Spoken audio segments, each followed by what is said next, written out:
Hello good afternoon everyone, welcome back to my YouTube channel. आज के इस lecture में हम लोग पढ़ेंगे derivative of function in parametric form. Function का पैरामेट्रिक फॉर्म क्या होता है, सबसे पहले इसे हम लोग समझते हैं। अब तक हमने जितने भी फंक्शन देखे तो वो y equal to f of x type का हमने देखा। ठीक है, y यहाँ पर x का फंक्शन होता है और जो हम लोग डेरिवेटिव निकालते थे y का वो होता था d y by d x. Y का डेरिवेटिव x के रिस्पेक्ट में, इसको d y by d x से हम लोग डिनोट करते थे या एफ प्राइम एक्स से। तो यहाँ पर होता क्या है कि y डिपेंडेंट वेरिएबल होता है जो x पर डिपेंड करता है। ये दोनों वेरिएबल एक तरह से रिलेटेड है। ठीक है, y डिपेंड कर रहा है x पे। कभी कभी क्या होता है कि y डायरेक्टली x पर डिपेंड नहीं करता है, ना ही x y पर डिपेंड करता है। मतलब हम y को as a function of x नहीं लिख सकते, बट ये दोनों रिलेटेड होते हैं किसी तीसरे वेरिएबल की मदद से। उस वेरिएबल को यहाँ पर पैरामीटर बोला जाता है। ठीक है, तो एक्स और वाई के बीच डायरेक्ट कनेक्शन नहीं होता है, बट ये कनेक्टेड होते हैं किसी तीसरे वेरिएबल की मदद से। ठीक है, ये एक्स हमारा है, ये वाई है, और मान लीजिए टी कोई वेरिएबल है और यहाँ पर एक्स हमारा टी पर डिपेंड कर रहा है और वाई भी टी पर डिपेंड कर रहा है। तो इस तरीके से टी में अगर कुछ भी चेंज होता है तो एक्स में भी चेंज आएगा, क्योंकि एक्स डिपेंड कर रहा है टी पर। उसी तरीके से सेम चेंज नहीं, बट वाई भी चेंज करेगा टी के चेंज होने से। मतलब ये दोनों ही चेंज होंगे, अलग अलग तरीके से चेंज होंगे, बट चेंज होंगे टी के चेंज होने के साथ ही। तो यहाँ पर एक्स डिपेंड करेगा टी पर और वाई भी डिपेंड करेगा टी से। ठीक है, तो इस तरीके से ये दोनों ही आपस में लिंक हो जाते हैं टी की वजह से। अब एक एग्जाम्पल से समझते हैं कि x इक्वल टू 2t है और y इक्वल टू 3t। यहाँ पर x क्या है, डिपेंड कर रहा है t पर, यानी कि x is function of t। y भी डिपेंड कर रहा है t पर, सो y is function of t। ये दोनों अलग अलग फंक्शन है बट t पर ही डिपेंड कर रहा है। तो अगर हम t में कुछ भी चेंज करेंगे तो x और y दोनों में चेंज आएगा। यहाँ पर t क्या होगा, पैरामीटर कहलाएगा। अगर t का वैल्यू 0 है तो x का वैल्यू भी 0 होगा इस वाले फंक्शन से, तो x 0, y भी 0 होगा। x का वैल्यू, अगर t का वैल्यू हम 1 रखेंगे तो x का वैल्यू हो जाएगा 2 और y का वैल्यू हो जाएगा 3। अगर t का वैल्यू 2 रखेंगे तो x का वैल्यू हो जाएगा उसका डबल यानी कि 4, y का वैल्यू हो जाएगा उसका ट्रिपल यानी कि 6। तो इस तरीके से x और y डिपेंड करेंगे t पर और इसीलिए वो आपस में लिंक होंगे।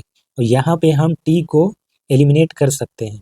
ठीक है, ये इनको बोलते हैं हम लोग parametric equation of x and y. तो यहाँ हम टी को एलिमिनेट कर पाते हैं। देखिए कैसे करते हैं। एक्स इक्वल टू 2t है ना, अगर एक्स इक्वल टू 2t है तो यहाँ से हम t को सेपरेट करके लिख सकते हैं एक्स बाई 2, और y इक्वल टू अगर 3t है तो यहाँ से भी हम t को सेपरेट करके लिख पाते हैं y अपॉन 3। तो इस प्रकार x by 2 equal to y by 3 equal to T. So यहाँ से हमको मिलता है y इक्वल टू 3/2x। तो y को अब हम फंक्शन ऑफ x लिख पाते हैं। लेकिन ये एलिमिनेशन सिर्फ तभी हो पाया जब x और y t पर डिपेंड कर रहा था, एक कॉमन वेरिएबल पर। डायरेक्टली इनके बीच कनेक्शन नहीं था, पहले पता नहीं था y x पर डिपेंड करेगा नहीं करेगा। एक तीसरे वेरिएबल पर दोनों डिपेंड कर रहा था और उस वेरिएबल की वजह से ये दोनों रिलेटेड था। तो उस वेरिएबल को हमने एलिमिनेट करके अब इन दोनों के बीच रिलेशन इस्टेब्लिश कर दिया। ठीक है, एक दूसरा एग्जांपल लेते हैं। x equal to a cos theta, y equal to a sine theta. यहाँ पर थीटा हमारा एक पैरामीटर होगा। अगर हम थीटा को एलिमिनेट करना चाहें तो इसके लिए क्या करेंगे, हम इन दोनों को स्क्वायर करके ऐड कर देंगे, x square plus y square. तो इधर हो जाएगा a square cos square theta plus a square sine square theta. तो ए स्क्वायर अगर हम कॉमन लेंगे तो ये बनेगा cos square theta plus sign square theta. और आपको पता है कि ट्राइग्नोमेट्री में एक फॉर्मूला होता है sine square theta plus cos square theta equal to 1। तो यहाँ से हमको एक्स और वाई के बीच में एक रिलेशन मिल रहा है, x square plus y square equal to a. यहाँ पर ए क्या होगा, ए यहाँ पर कांस्टेंट होगा। ठीक है, ए पैरामीटर नहीं है, पैरामीटर हमारा थीटा था।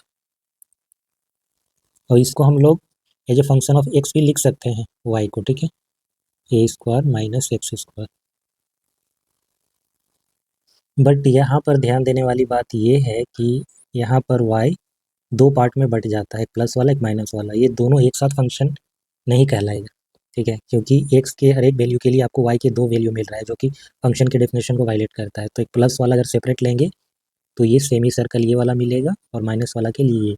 तो ये अलग अलग फंक्शन है, कंबाइंड नहीं, ये इक्वेशन पूरा फंक्शन नहीं होता है। यहाँ से y को सेपरेट करेंगे तो आपको 2 वैल्यू मिलते हैं प्लस माइनस वाले। ठीक है, अब हम चलते हैं इसके डेरिवेटिव पर। यहाँ पर x और y का पैरामेट्रिक फॉर्म दिया गया है। ठीक है, x equal to f of t, एक फंक्शन है, function of t. X is a function of t, y is a function of t. ठीक है, टी यहाँ पर पैरामीटर है। तो डेरिवेटिव अगर हम इसका निकालेंगे d y by d x, तो कैसे निकालेंगे? सबसे पहले हमको x का डिफ्रेंसिएशन करना पड़ेगा विथ रिस्पेक्ट टू टी। तो ये मिलेगा हमको d x by d t equal to f prime t, और d y by d t equal to g prime t. So d y by d x निकालने के लिए हम क्या करेंगे, d y by d t इसमें divide करेंगे d x by d t, या फिर d y by d t और इसमें d t by d x, यानी कि इसको रिवर्स करके मल्टीप्लाई कर देंगे। तो डी टी कैंसिल हो जाएगा, d y by d x मिलेगा। तो इस तरीके से हम लोग निकालेंगे। अच्छा, d y by d x जो आएगा ना फाइनली, तो वो टी का ही फंक्शन होगा, क्योंकि एक्स टी का फंक्शन है, वाई भी टी का फंक्शन है।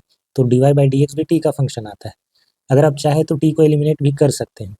ठीक है, बट एलिमिनेट हम लोग जनरली नहीं करते हैं, क्योंकि पैरामीटराइजेशन का जो यूज होता है ना, वो तब हम लोग करते हैं जब एक्सप्लिसिट या इम्प्लिसिट फंक्शन कॉम्प्लेक्स होता है।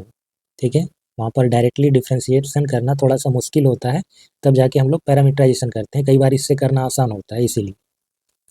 अब चलिए कुछ एग्जांपल हम लोग देखते हैं। यहाँ पर हमको d y by d x निकालना है। X equal to a cos theta, y equal to a sine theta दिया गया है।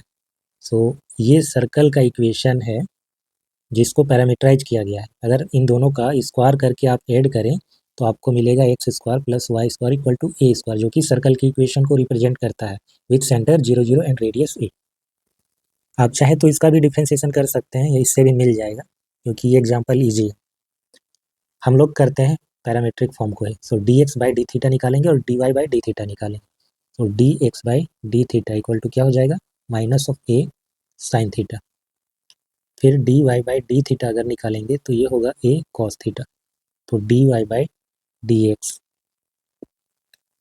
इसके लिए d y by d theta को d x by d theta से डिवाइड करेंगे। तो ए कॉस थीटा माइनस ए साइन थीटा, ए कैंसिल हो जाएगा तो माइनस कॉट थीटा, ये इसका आंसर होगा।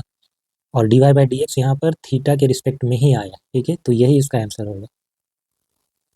नेक्स्ट क्वेश्चन देखते हैं। Find d y by d x if x equal to a t square y equal to 2at।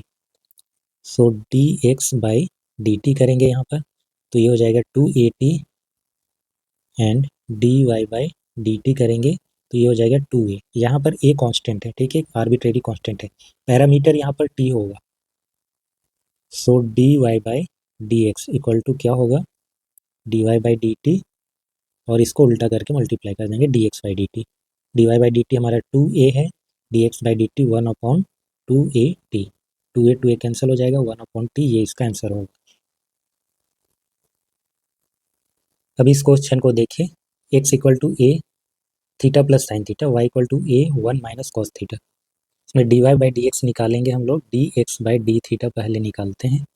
तो ये हो जाएगा a 1 plus cos theta, d y by d theta निकालेंगे तो ये हो जाएगा ए साइन थीटा।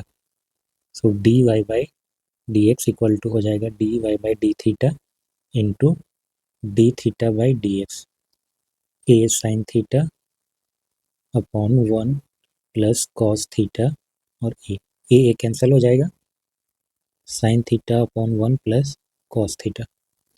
इसको एक स्टेप और बढ़ा सकते हैं। साइन थीटा इक्वल टू लिख सकते हैं 2 sine theta by 2 into cos theta by 2, और 1 प्लस कॉस थीटा हो जाएगा 2 कॉस स्क्वायर थीटा बाई 2। तो 2 कैंसिल हो जाएगा, एक कॉस थीटा बाई 2 इससे कैंसिल हो जाएगा, तो sine theta by 2 cos theta by 2 ये बन जाएगा टेन थीटा बाई 2, ये इसका आंसर। अब इस इक्वेशन को देखिए, d y by d x निकालना है, बट ये इक्वेशन थोड़ा सा कॉम्प्लेक्स लग रहा है। अगर इसको आप अलग तरीके से बनाना चाहें तो आप क्या यूज करेंगे, आप लॉग का यूज करके इसे बना सकते हैं। दूसरा तरीका है जो अभी हम पढ़ रहे हैं, पैरामीटराइजेशन। तो इस इक्वेशन का हमको पैरामीटराइजेशन करना पड़ेगा, ठीक है। तो x और y को फंक्शन ऑफ t ये मानना पड़ेगा, बट कौन कौन सा फंक्शन हम माने। तो ये जो इक्वेशन है ये एस्ट्रॉयड को रिप्रेजेंट करता है। एस्ट्रॉयड इस तरह का एक ज्योमेट्री होता है, ठीक है, ये उसी का इक्वेशन है। तो इसका पैरामीटराइजेशन होता है x इक्वल टू